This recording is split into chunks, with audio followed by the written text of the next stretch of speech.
the Apple spring-loaded event. So if you haven't seen, they've released a 24-inch iMac, the iPad Pro with the M1 chip, and even the long-awaited AirTags.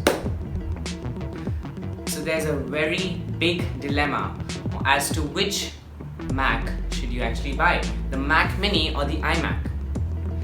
So to make it easier for you guys, let's think of the Mac Mini as a CPU and the iMac as a CPU plus a very good 4.5K display.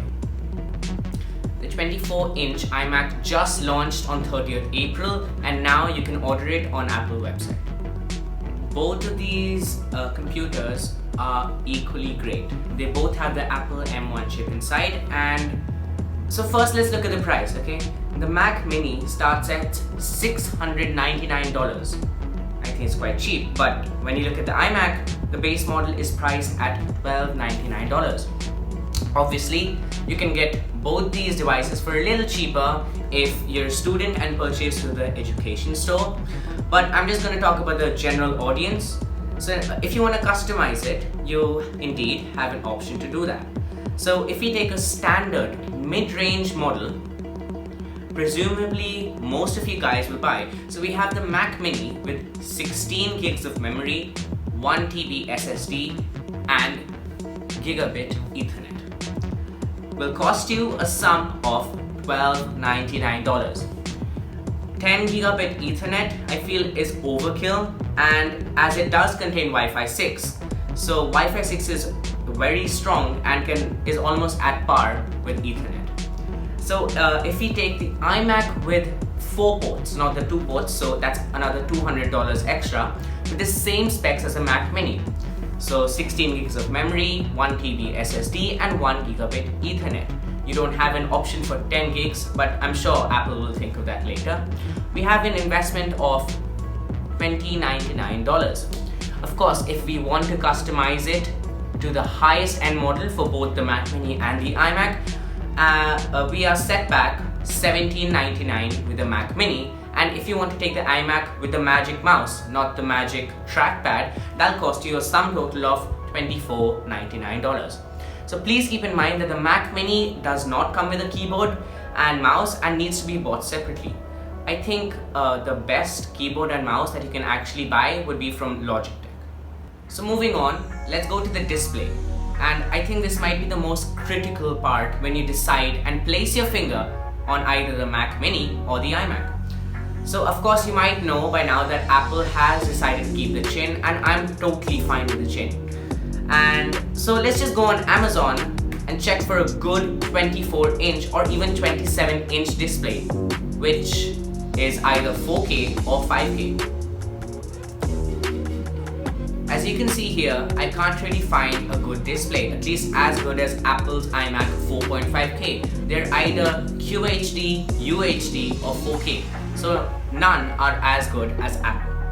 So here is an LG ultrafine 5K display. So it used to be available on Apple's website approximately 6 to 7 months ago, but they have removed it, and this display is for approximately $1,300.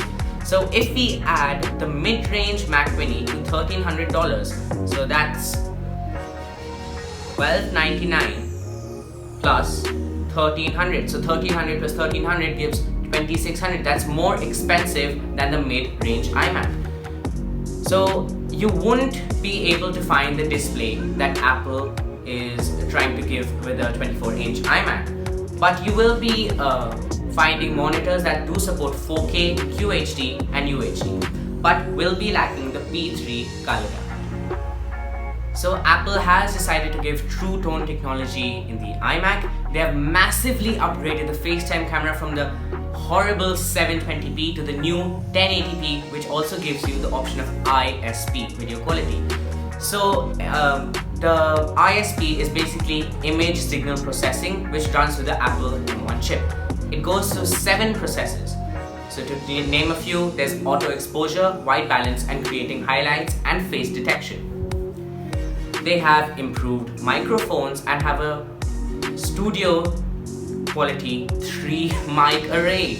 and it's designed to reduce feedback when you're on a FaceTime or Skype call.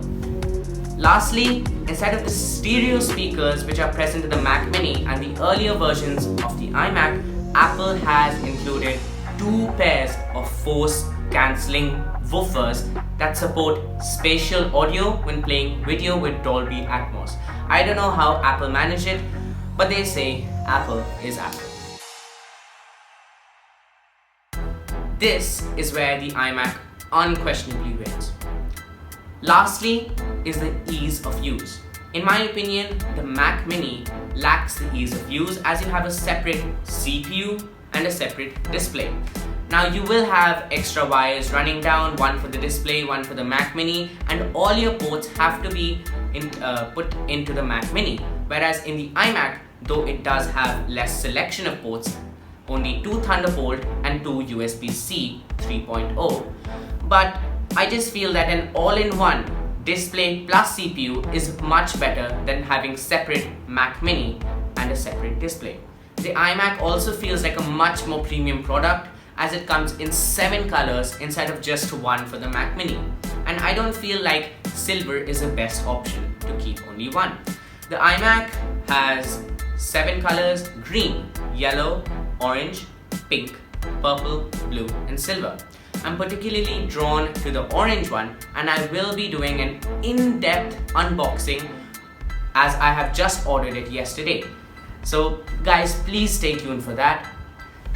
And finally, which one should you buy? So I feel that you guys should most probably buy the iMac because of its ease of use, premium quality, display, mic array, speakers, and the camera system. Both computers are really powerful as they are running on the M1 chip, but obviously the iMac tops the leaderboard. That's why you guys should go and buy the new iMac instead of the new Mac Mini. Thank you for watching. I hope I helped you make a decision. Stay tuned, subscribe, and like the video. Bye bye and see you soon.